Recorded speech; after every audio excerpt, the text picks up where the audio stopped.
আজকে চলুন একটা সফরে বের হওয়া যাক শরীরের ভেতরে একদম তার গোপন নিরাপত্তা হেডকোয়ার্টারে মানে ঠিক সেই সব জায়গায় যেখানে আমাদের ইমিউন সেলগুলো মানে রোগ প্রতিরোধক কোষ একসাথে বসে প্ল্যান করে কিভাবে আমাদের সুরক্ষিত রাখা যায়। এই পুরো আলোচনায় আমরা দেখব এই কমান্ড সেন্টারগুলো আসলে কাজ করে কিভাবে। তো প্রশ্নটা হচ্ছে, আমাদের শরীরের ভেতরে যে একটা বিশাল নিরাপত্তা বাহিনী আছে, তারা ঠিক কোথায় বসে আর কিভাবে বাইরের কোনো হুমকি, কোনো অনুপ্রবেশকারীকে চিনে ফেলে। এই পুরো ব্যাপারটা বুঝতে হলে আমাদের কিন্তু শরীরের বেশ গভীরে যেতে হবে। আচ্ছা, তো আমাদের এই সফরের প্রথম স্টপ এমন একটা অঙ্গ যেটা সাংঘাতিক গুরুত্বপূর্ণ। এটাকে বলা হয় সেকেন্ডারি লিম্ফয়েড অঙ্গ। আর এর প্রধান কাজ কি জানেন? আমাদের শরীরের পুরো রক্ত সরবরাহকে ফিল্টার করা, মানে পরিশোধন করা। ওকে, তো চলুন শুরু করা যাক। এই যে ডায়াগ্রামটা দেখা যাচ্ছে, এটাই হলো প্লিহা বা স্প্লিন। এটাকে বলতে পারেন রক্তের ভেতর দিয়ে আসা জীবাণুদের ওপর নজর রাখার একদম মেইন কমান্ড সেন্টার। মানে রক্তে যদি কোনো বিপদ ভেসে বেড়ায়, তার প্রথম সিগন্যালটা কিন্তু এখানেই ধরা পড়ে। এখন এই জিনিসটা কিন্তু বেশ মজার। প্লিহার ভেতরে আসলে দুটো আলাদা আলাদা এলাকা আছে, আর দুটোর কাজও একদম ভিন্ন। একদিকে দেখুন রেড পাল্প।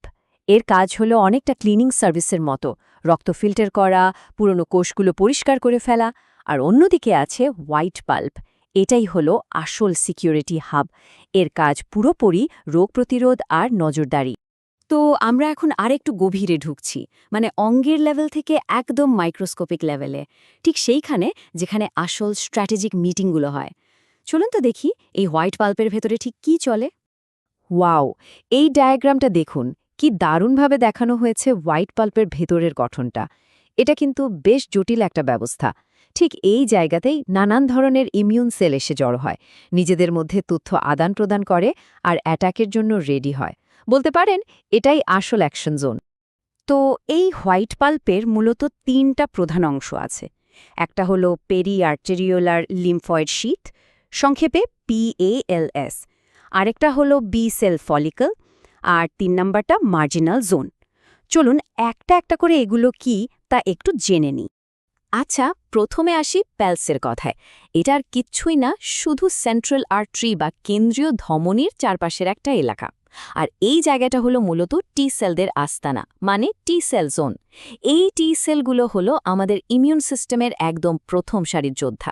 এদের সাথে এখানে ডেনড্রাইটিক সেলও থাকে, যাদের কাজ হলো গোয়েন্দার মতো শত্রুর খবর এনে টি সেলদের দেওয়া। এরপর হলো বি সেল ফলিকল। নাম শুনেই বোঝা যাচ্ছে এটা বি সেলদের জন্য একটা স্পেশাল জায়গা। এদেরকে তো বলা হয় ইমিউন সিস্টেমের অ্যান্টিবডি ফ্যাক্টরি। তো যখনই কোনো বিপদ ধরা পড়ে, ঠিক এখানেই বি সেলগুলো অ্যাক্টিভেট হয়ে যায় আর অ্যান্টিবডি বানানো শুরু করে দেয়। এই অ্যান্টিবডিগুলোই গিয়ে অনুপ্রবেশকারীদের নিউট্রালাইজ করে দেয়। আচ্ছা, প্লিহার কথা তো হলো। চলুন এবার আমাদের সফরের দিকটা একটু ঘোরানো যাক। আমরা এখন শরীরের ভেতরের ফিল্টার থেকে বেরিয়ে একদম অন্যরকম একটা পরিবেশে যাব। এবার আমরা দেখব আমাদের অন্ত্র বা গাটের বিশাল ফ্রন্টলাইনকে। এটা এমন একটা জায়গা যা সরাসরি বাইরের জগতের সংস্পর্শে আসে। ব্যাপারটা একটু ভাবুন, আমাদের পরিপাকতন্ত্র, বিশেষ করে অন্ত্র, সেখানে তো খাবার, পানীয়, এগুলোর মাধ্যমে সারাক্ষণই বাইরের জিনিস ঢুকছে, তাই না? তো একে রক্ষা করার জন্য প্লিহার মতো সিস্টেম হলে চলবে না। এর জন্য দরকার একদম আলাদা একটা স্পেশালাইজড ডিফেন্স সিস্টেম। আর সেই বিশেষ ব্যবস্থাটাই হলো এটা। এর নাম মিউকোসা অ্যাসোসিয়েটেড লিম্ফয়েড টিস্যু, বা সংক্ষেপে মল্ট। এর ভেতরেই দেখুন ছোট ছোট দ্বীপের মতো কিছু গঠন আছে। এগুলোকে বলে পেয়ার্স প্যাচ।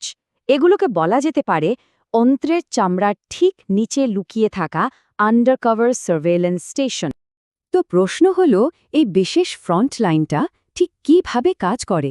কিভাবে এটা অন্ত্রের ভেতর দিয়ে যাওয়া হাজারো জিনিসের উপর নজর রাখে আর আমাদের বাঁচায়? এই টিস্যুগুলো কিন্তু চুপচাপ বসে থাকে না। এরা অনেকটা সীমান্ত প্রহরীর মতো সারাক্ষণ পরিবেশটাকে স্ক্যান করতে থাকে। এরা অ্যাক্টিভলি চারপাশ থেকে স্যাম্পল বা নমুনা জোগাড় করে, শুধু একটাই উদ্দেশ্যে, কোথাও কোনো বিপদ লুকিয়ে আছে কিনা তা খুঁজে বের করা। এই পুরো প্রক্রিয়াটা কিন্তু একটা দারুণ সিস্টেম মেনে চলে। দেখুন, 1 নম্বরে স্পেশাল কিছু সেল আছে, নাম মাইক্রোফোল্ড সেল বা এম সেল। এরা অন্ত্রের ভেতর থেকে স্যাম্পল কালেক্ট করে। 2 নম্বরে এই এম সেলগুলো সেই স্যাম্পলগুলো টিস্যুর ভেতরে ওয়েট করতে থাকা টি সেল আর বি সেলদের কাছে ডেলিভার করে দেয়। 3 নম্বরে যদি স্যাম্পলের মধ্যে কোনো সন্দেহজনক কিছু পাওয়া যায় তাহলেই টি সেল আর বি সেলগুলো অ্যাক্টিভেট হয়ে যায়, আর সবশেষে একটা টার্গেটেড অ্যাটাকের জন্য প্রস্তুতি শুরু হয়। তো এই যে এত কিছু হলো, এর শেষ ফলটা কি? ফলাফল হলো একটা highly targeted defence system ready হয়ে যায়, আর সেটাকে সরাসরি অন্ত্রের আস্তরণে মানে মিউকোসাল সারফেসে মোতায়েন করা হয়। আর এই হলো সেই এন্ডগেম বা শেষ চাল। যে টি সেলগুলো অ্যাক্টিভেট হয়েছিল তারা এবার আইজিএ নামের এক বিশেষ ধরনের অ্যান্টিবডি রিলিজ করতে সাহায্য করে, আর এই আইজিএ অ্যান্টিবডিগুলোই অন্ত্রের দেয়ালে একটা প্রোটেক্টিভ শিল্ড বা বর্মের মতো তৈরি করে, যাতে জীবাণুরা শরীরের ভেতরে ঢোকার আগেই আটকে যায়। তাহলে ব্যাপারটা কি দাঁড়ালো? আমরা কিন্তু দুটো একদম আলাদা স্ট্র্যাটেজি দেখলাম। একদিকে প্লিহা, যেটা পুরো শরীরের রক্তস্রোতের ওপর নজর রাখছে, মানে একটা সিস্টেমিক সার্ভেলেন্স, আর অন্যদিকে অন্ত্রের এমএএলটি, যেটা একটা নির্দিষ্ট জায়গায় মানে লোকালি সীমানা পাহারা দিচ্ছে। দুটো কৌশল আলাদা হতে পারে, কিন্তু লক্ষ্য কিন্তু একটাই, শরীরকে সুরক্ষিত রাখা। আজকের আলোচনা আমরা এখানেই শেষ করছি, কিন্তু যাওয়ার আগে একটা ভাবনা রইল। যদি শুধু শরীরের দুটো ফ্রন্টে মানে প্লিহা আর অন্ত্রেই আমাদের ডিফেন্স সিস্টেম এতটা নিখুঁত আর জটিল হয়, তাহলে একবার ভাবুন তো, ঠিক এই মুহূর্তে আমাদের পুরো শরীর নিজেকে বাঁচানোর জন্য আরও কত সরকম উপায়ে একদম নীরবে কাজ করে চলেছে।